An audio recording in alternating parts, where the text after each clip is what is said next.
واقعہ کربلا پر مستند کتاب کو بتائیں، یہ بہت لوگوں نے سوال کیا. آج واقعہ کربلا میں نے شیخ زبیر صاحب سے بھی کہا تھا، انہوں نے مجھے بتایا کہ تاریخ دمشق جو ہے سب سے بڑی تاریخی کتابوں میں سے ہے، ابن عساکر کی.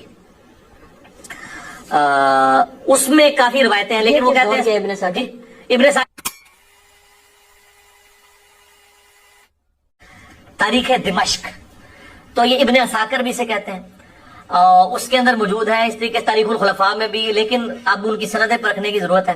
چونکہ صلح حسن ان کے گھاٹے میں فٹ ہوئی تھی تو یہ سندوں کے چکر میں پڑ گئے. سندوں میں تو پڑھنے کی ضرورت ہی نہیں میرے بھائی.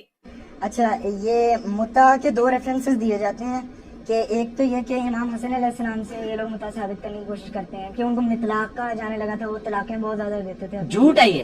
امام حسن علیہ السلام کی شخصیت کو ملائن کیا گیا ہے اور کہا گیا جی 100 شادیاں کی ہوئی تھی. جلال الدین سیوطی نے بے سند روایتیں لکھی ہیں نا جی.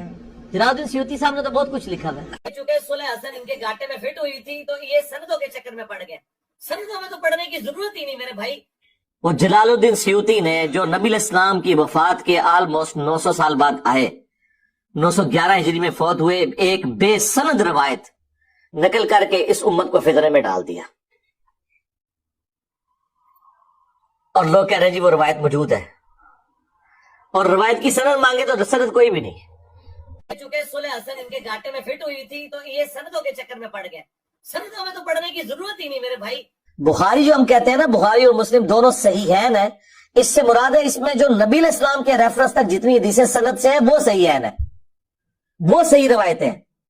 باقی جو چیپٹرز کی ہیڈنگ میں بعض اوقات بے سند اقوال ہے، وہ صحیح بھی ہو سکتے ہیں، غلط بھی ہو سکتے ہیں. چونکہ صلح حسن ان کے گھاٹے میں فٹ ہوئی تھی تو یہ سندوں کے چکر میں پڑ گئے.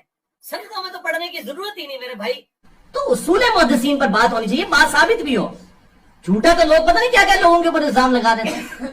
تو حق بات وہ ہے جو سند کے ساتھ ثابت ہو. چونکہ صلح حسن ان کے گھاٹے میں فٹ ہوئی تھی تو یہ سندوں کے چکر میں پڑ گئے. سندوں میں تو پڑھنے کی ضرورت ہی نہیں میرے بھائی.